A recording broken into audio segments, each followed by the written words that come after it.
Assalamualaikum warahmatullahi wabarakatuh. Alhamdulillahirabbil alamin wassalatu wassalamu ala asrofil anbiya wal mursalin wa ala alihi washabihi ajmain amma ba'd. Perkenalkan, nama saya Rasya Nazirain Permana dari Pondok Pesantren Hidayatullah Metro Utara Lampung. Berdiri di sini akan menyampaikan video singkat yang bertema Suara Pemuda di Kehidupan Bangsa. Yang saya hormati Ibu Bapak Dewan Juri dan penyelenggara panitia lomba, dan yang saya banggakan anak muda. Dan pertama-tama mari kita panjatkan puja dan puji syukur kita atas karunia Allah SWT. Dan yang kedua, tak lupa kita hanturkan salawat serta salam kepada Nabi kita Muhammad SAW yang telah membawa kita dari zaman jahiliyah menuju zaman Islamiyah.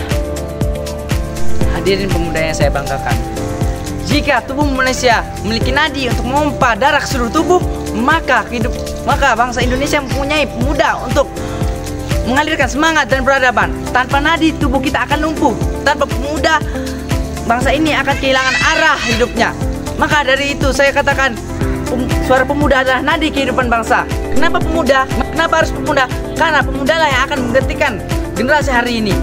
Karena dalam tubuh bangsa, pemuda adalah denyut nadinya. Karena pemuda lah yang akan memompa semangat ke seluruh sendi, ke seluruh Indonesia. Tanpa pemuda, Indonesia akan kehilangan denyut nadinya. Hadirin pemuda yang saya cintai, hari ini kita tidak lagi berjuang dengan bambu runcing, tapi dengan ilmu, kreativitas, dan teknologi.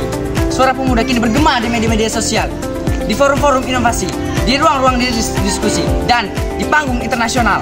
Mari kita tuju saja, apakah suara pemuda ini udah sehat bagi nadi kehidupan bangsa? Kadang suara itu terdengar keras, tetapi hampa. Kadang suara itu terdengar lantang, tetapi penuh perpecahan. Inilah tantangan kita. Coba kita tengok sejarah. Kita tidak akan bicara tentang tokoh tua yang duduk di kursi empuk dalam kekuasaan, tapi kita bicara tentang pemuda Soekarno, Hatta, Tan Malaka, dan Kartini. Mereka berjuang dari usia muda.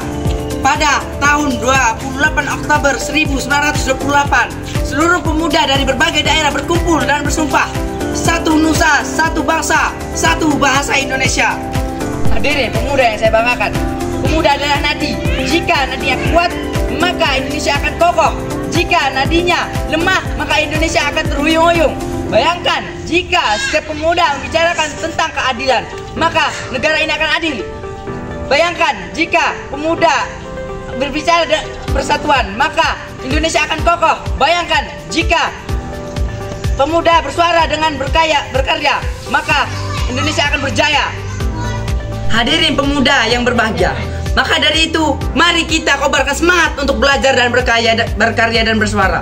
Suara kita adalah suara harapan, suara kita adalah suara masa depan, dan suara kita adalah suara nadi kehidupan bangsa. Pemuda adalah generasi penerus masa depan bangsa. Mereka adalah generasi yang akan mewariskan dan melanjutkan estafet perjuangan orang-orang terdahulu. Keberadaan dan peran mereka krusial seperti nadi dalam tubuh. Tanpa nadi, tubuh akan lumpuh. Begitu juga kita tanpa pemuda akan hilang semangat dan kontribusinya, dan bangsa ini akan kehilangan vitalitasnya. Apakah suara kita adalah suara yang lantang membela keadilan? Apakah suara kita adalah suara yang lantang membela kejujuran, keadilan, dan kemanusiaan? Dan apakah suara kita hanya tenggelam dalam hiruk pikuk media sosial tanpa makna? Hadirin pemuda yang saya banggakan, di tengah zaman teknologi, tantangan kita kali ini berbeda. Kita bukan hanya dituntut untuk cerdas intelektual, tapi juga secara moral. Kita bukan hanya dituntut untuk menjadi pintar, tapi juga dituntut untuk menyerahkan kebenaran. Sekian dari saya. Unzur mangkola wala tangzur mangkola. Lihat apa yang dikatakan, jangan melihat siapa yang mengatakan. Saya ada setmantu nih. Perahu nelayan baru berlabuh, diturunkannya udah enggak lah. Bersatu kita teguh, bercerai gak dululah. Sekian dari saya. Wabillahi taufiq wal hidayah. Wassalamualaikum warahmatullahi wabarakatuh.